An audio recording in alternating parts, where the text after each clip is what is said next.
everyone, my name is James Vincent from Vincent Music. Today I'm going to be looking at a bunch of pieces from the Piano Adventures Piano Theory Lesson Book for beginners, the primer edition.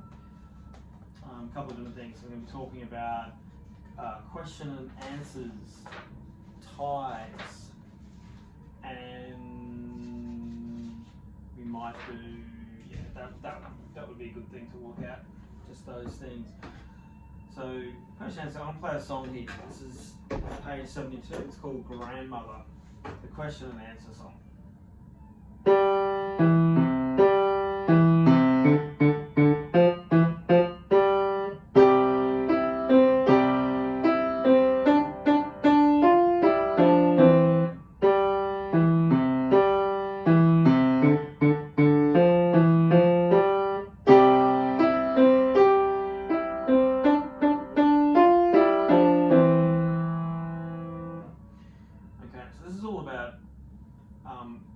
Trying out these things called questions and answers in music. Now often a question is a phrase, often a 4-bar phrase or maybe a 2-bar phrase using sets of 2s, 4s or 8s. Now in this case we're focusing on the question leaving you not finished. It sounds unfinished, unended. So if you think of a scale, because at the moment this song is in C position, so we call it a C scale or a C 5-finger scale. C, D, E, F, G. So C is going to be our tonic, our key note, the note that rotates around. So when you go back to C, there's a sense of finishing or coming home. So the question won't end on that note, it'll end on any other note but that one, to keep it sounding unfinished, like it's going to go in. So that's what the question does. It finishes on a note that's not the key note, not C. So in the Grandmother song, the end of the first line, so if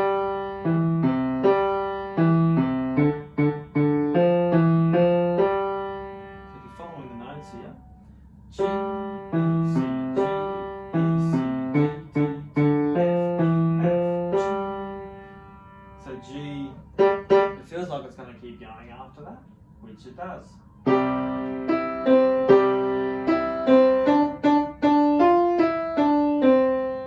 And at the end, it actually does end on the C, and we call that the answer. So the answer ends on the key note, which case C, and the question ends on any other note of the scale that's not C. So Grandmother has that as the question on the first line. The bottom line has the answer, and they've even marked this for you as question and answer, which is handy. And we can then break it up into what's called parallel answers or contrasting answers. So a parallel answer starts the same way. So in this case,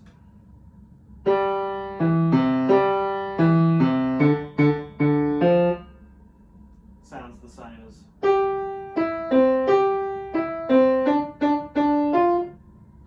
but the question finishes E, F, G, whereas the answer goes E, D, C. Fairly subtle, but there's a little difference there. One's going up, finishing the question's going up. So, but that's only 1 bar difference. So you'd say that was a parallel answer because it's almost the same, but it finishes differently.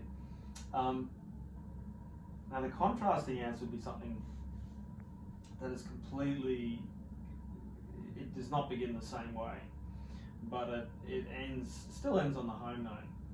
So I could have done it this way. Here comes the question. The answer could be,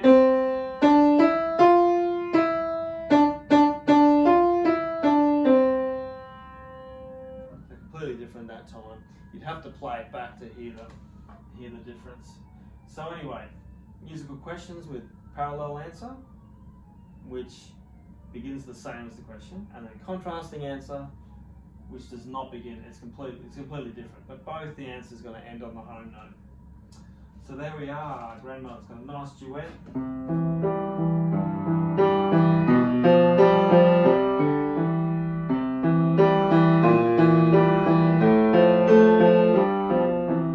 can play along with it once you've learnt that top bit and moved it up an octave. So there we go. And as you go through this book, there's a bit of theory, a bit of writing. Then we get on to tie. So our next song we'll look at is called Lemonade Stall. It sounds like. So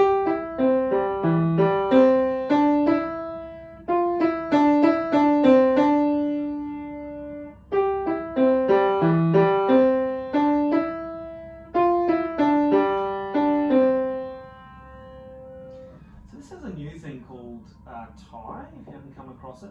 It's basically a curved line like that.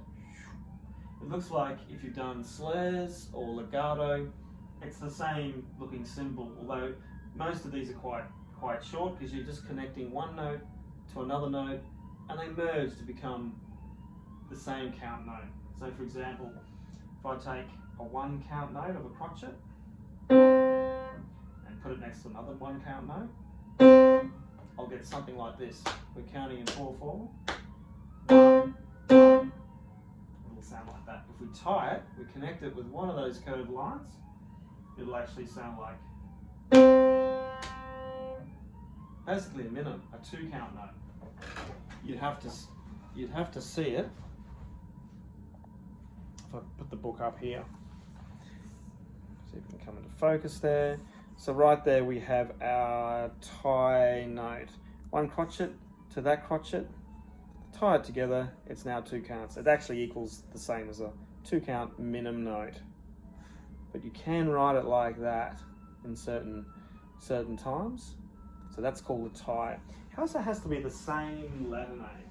So to be a tie, you have to have C next to another C note and a curved line, then they can join together. If it's not the same letter, you've got C to D, then it's a slurred note. You wouldn't use it as a tie. So you add one note to another note, becomes the length, it joins together to become the total counts of both those notes.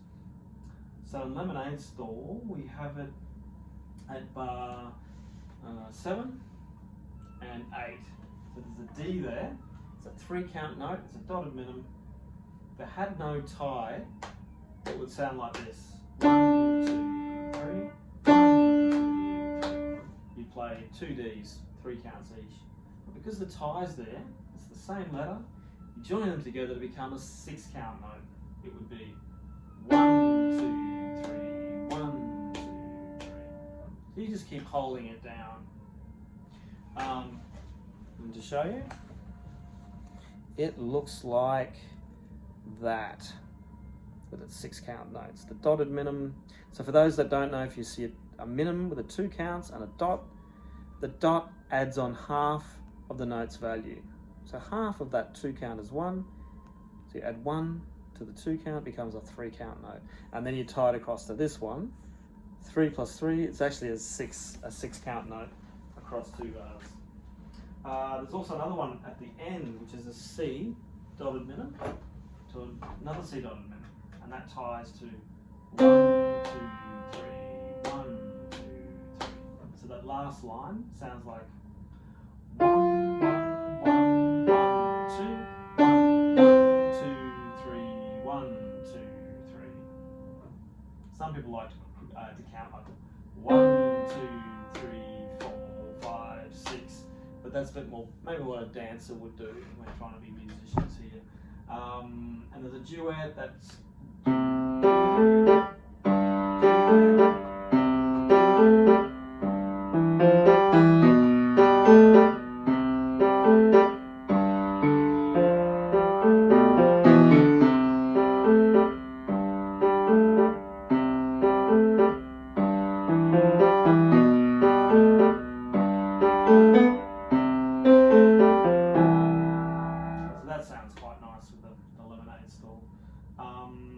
and of course you'd be playing that an octave higher.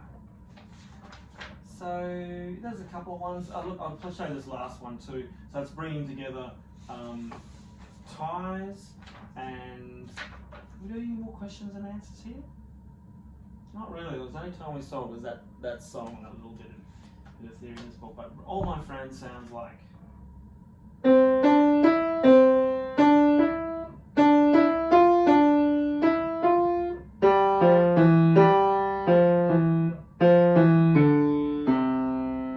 a repeat as well.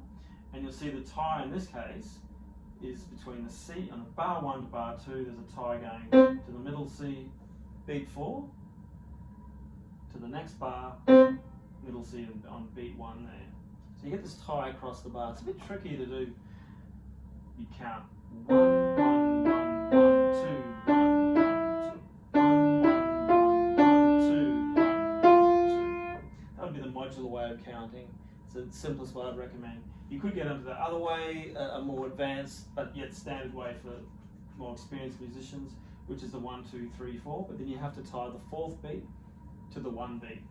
It would be more counting like 1, 2, 3, 4, 1, 2, 3, 4, 1, 2, 3, 4, 1, 2, 3, 4. And it keeps on going. Relatively easy, a few interval jumps, but the ties is what the challenge is there. Anyway, there's some songs, some pieces I should say, from the Piano Adventures book. Hope that was helpful. See you next time.